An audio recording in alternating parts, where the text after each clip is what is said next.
हवस एक ऐसी बीमारी है जो तुम्हारे साथ साथ तुम्हारे पूरे परिवार को बर्बाद कर सकती है।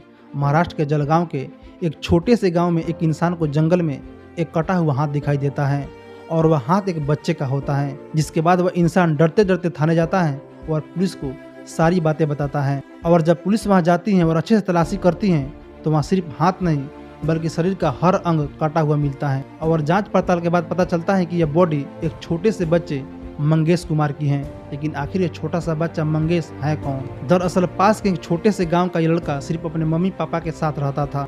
और पूछताछ में पता चला कि एक समधान पाटिल नाम का लड़का मंगेश के घर आया करता था।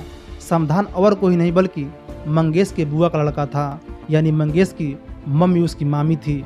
और पुलिस ने समधान को सिर्फ डराने के लिए यह कहा कि हमें पता है कि तुम मंगेश के घर क्यों जाते हो, और कहा कि सच्चाई खुद बता दो वरना हम निकलवा लेंगे।